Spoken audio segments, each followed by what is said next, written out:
장기 투자 관련해서 팁 하나 이야기해 주실 수 있어요?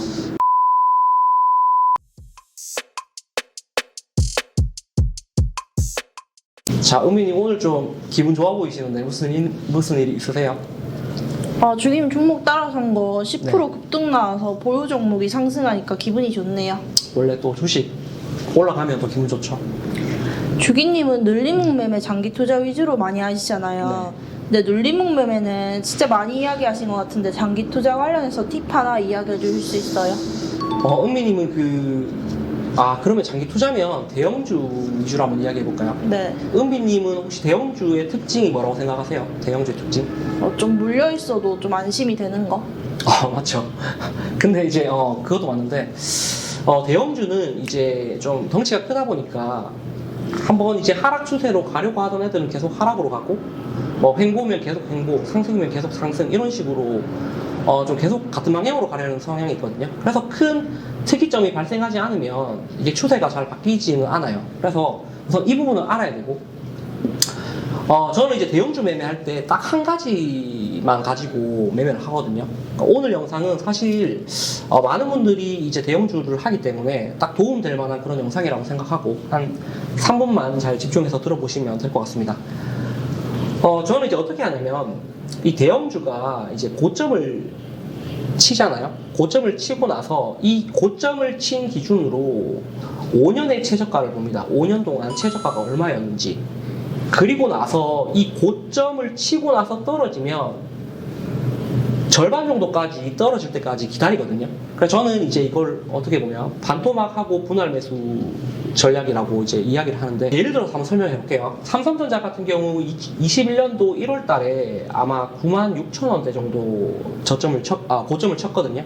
근데 이게 여길 기준으로 5년 전 최저가를 보면 뭐 한 4만원 정도란 말이에요. 4만원. 그러면 4만원과 96,000원 여기를 평균 내보면 한 절반 정도 가격이, 상승분의 이제 절반 정도 가격이 한 66,000원 한 이 정도가 된단 말이에요. 66,000원. 그러면 66,000원에 이제 첫 분할 매수를 들어가는 겁니다. 첫 분할 매수. 분할 매수는 이제 저 같은 경우는 5분할까지 한다 생각하고 접근을 좀 해야 되거든요.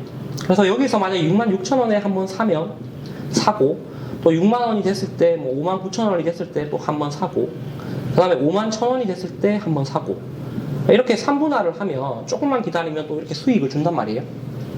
마찬가지로 뭐 현대자동차도 한번 이야기를 드리면, 현대자동차 같은 경우도 21년도 1월 달에 애플카 재료가 나오면서 여기가 아마 한 28만원대 정도 고점을 형성했습니다.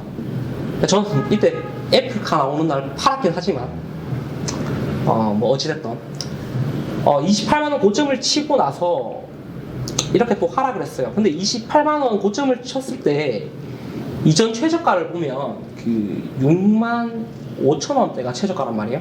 그럼 이것도 마찬가지로 평균을 내보면 한 17만원대 정도가 평균 가격이 됩니다. 그럼 현대차도 절반 정도 빠졌을 때 17만원대 정도부터 분할 매수를 한다라고 하면 뭐 한 번, 두 번 정도 사면 또 올라간단 말이에요.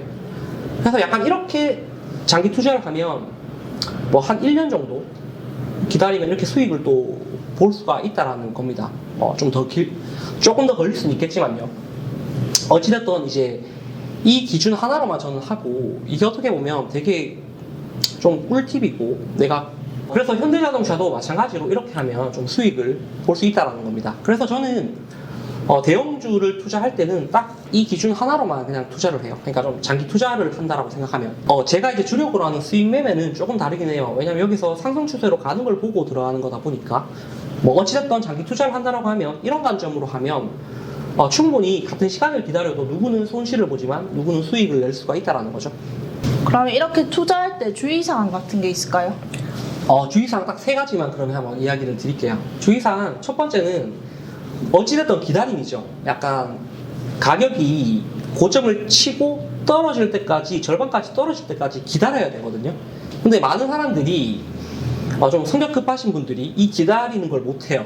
마찬가지로 사는 것도 기다려야 되는데 이걸 잘 못하고, 그리고 추가 매수할 때도 떨어질 때를 사야 되는데 여기에서 그냥 다 사버리거나, 이제 어떻게 보면 이거 좀 신법의 영역이거든요. 어찌됐든 기다려야 된다.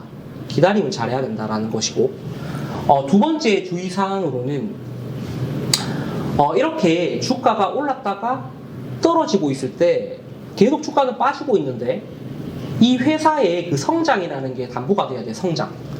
그러니까 주가는 계속해서 빠지고 있는데 여기에서 주가는 계속해서 빠지고 있는데 이 구간대에 빠지고 있는 구간대에 성장이 계속 되어야 된다는 거죠. 그러니까 뭐 매출이 증가한다든지 성장을 가장 보기 좋은 게 어떻게 보면 매출이거든요. 그래서 이 성장은 계속 하고 있는데 가격은 계속해서 빠진다. 약간 이런 게 어떻게 보면 더 확률을 올릴 수가 있거든요.